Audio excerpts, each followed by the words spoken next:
Sang Muhallil Part 5.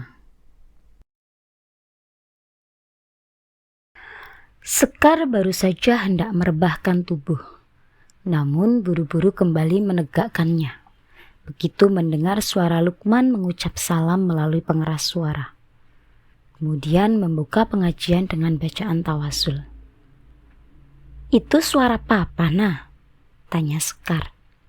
"Iya, Tante. Papa gantiin Eyang Kakung selama beliau sakit. Tante bahkan tidak tahu kalau papamu seorang kus. Nggak kelihatan ya, Tante?" "Tante tahunya dia bos yang ngeselin." Einsteina tertawa kecil. Ia sangat mengerti kekesalan Sekar pada papanya. Mereka sering saling curhat. Sekar bahkan tidak ragu mengungkapkan sikap Lukman yang membuatnya naik darah. Sejak muda papa sibuk kerja sampai lupa asal-usulnya. Kalau Eyang Kakung gak sakit-sakitan juga kayaknya sampai sekarang gak akan mau menggantikannya. Einsteina menghela nafas panjang. Pandangannya menerawang. Papa udah banyak banget berkorban buat keluarga. Dulu papa juga kepikiran pengen seperti Abah, supaya bisa meneruskan perjuangan Eyang Kakung. Tapi Eyang gak sanggup memondokkan dua putranya sekaligus. Papa mengalah, membiarkan Abah mondok hingga selesai.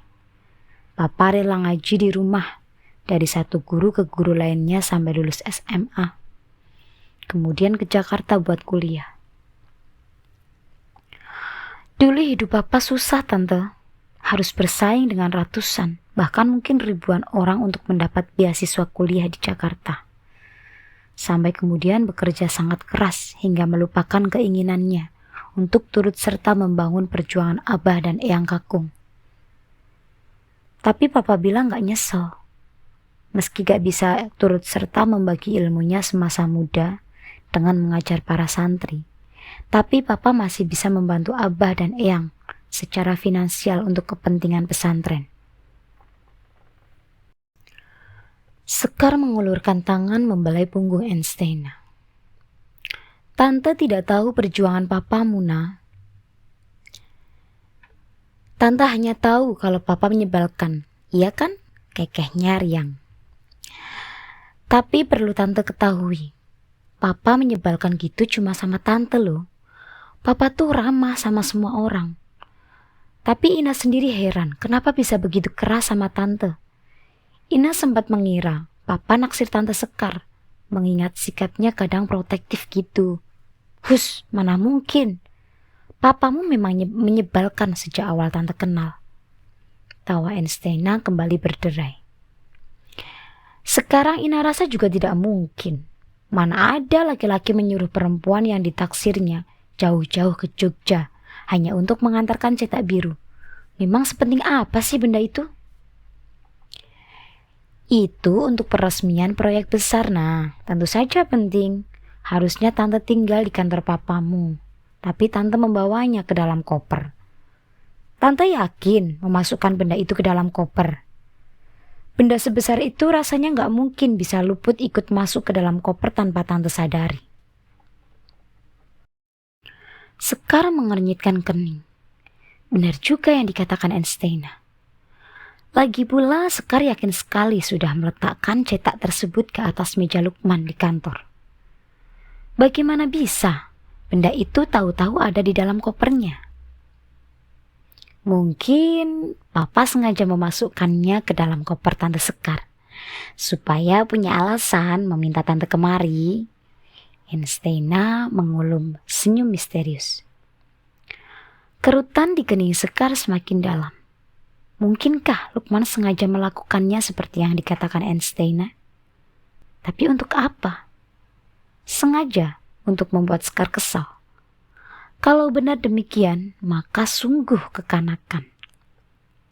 Sudah, gak usah dipikirin. Sekarang tante istirahat saja. Ina tinggal dulu ya. Sekar menghela nafas dan mengangguk. Einsteina bergerak meninggalkannya keluar dari kamar. Sekar langsung merasakan kelegaan yang luar biasa. Begitu punggungnya menyentuh tempat tidur empuk di bawahnya. Ia memejamkan mata, berusaha untuk tidur. Namun telinganya justru semakin jelas menangkap suara Lukman melalui pengeras suara. Laki-laki itu membacakan sebuah ayat Al-Quran dengan bacaan yang sangat fasih. Kemudian menerangkannya. Suara baritonnya terdengar menenangkan. Entah mengapa, Sekar merasa hatinya menghangat. Pukul 19.00, Enstena menjemput Sekar di kamarnya, meminta wanita itu untuk ikut makan bersama keluarganya. Di meja makan sudah kumpul beberapa anggota keluarga. Seorang perempuan parubaya menyambutnya dengan senyuman lebar. Sekar, senang sekali akhirnya bisa melihatmu. Ibu dan Ina sering sekali cerita tentangmu, sambut Nyai Salamah ramah. Sekar menjabat tangan perempuan yang mengingatkannya akan sosok Bu Nyai Badriah, ibunya Hamzah tersebut, dan menciumnya dengan taksim. Saya juga senang dapat berkunjung dan bertemu dengan ibu. Panggil saja Umi, semua orang di sini memanggil Umi. Senyumnya lebar. Kalau ini Abah, kakaknya Lukman. Nyai Salamah menunjuk seorang laki-laki di sampingnya yang sedang menuang air putih ke dalam gelas. Sekar menangkupkan kedua tangannya ke dada, seraya tersenyum manis. Kiai Abdul Fattah mengangguk padanya. Selamat datang Sekar, terima kasih sudah banyak membantu Ina selama ini. Sudah menjadi tugas saya, Bah. Ayo silakan duduk, kita mulai makan malamnya. Yang lain biar menyusul. Nyai Salamah menarik sebuah kursi untuk Sekar dan mempersilakannya duduk. Kemudian beliau menyusul duduk di samping suaminya. Eyang bersyukur ada Sekar yang selalu menemani Ina. Bocah ini jadi lebih manutan dan gampang diatur. Cetus Bu Aisyah seraya mengusap kepala Enstena yang terbungkus jilbab biru. Sementara Enstena sendiri sudah asyik mencomot makanan.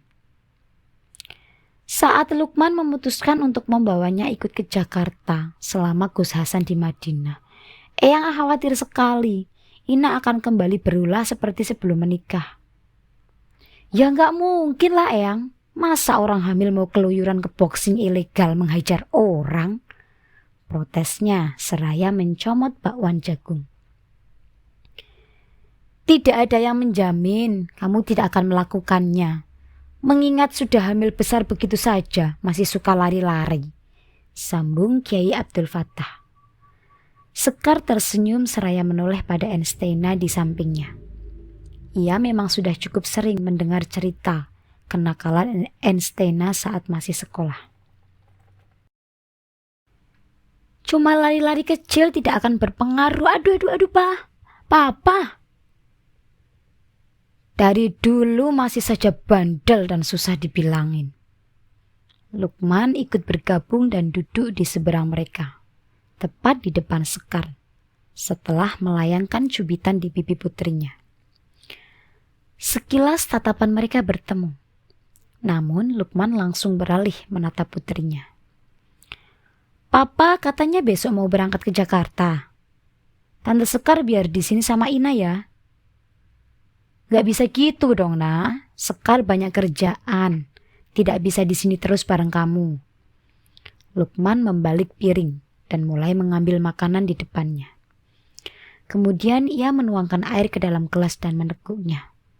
Halah, bilang saja Papa gak mau berjauhan dari Tante Sekar. Lukman seketika tersedak dan terbatuk-batuk. Ia meraih tisu dan menyeka mulutnya. Di samping Enstena, Sekar meringis tak nyaman.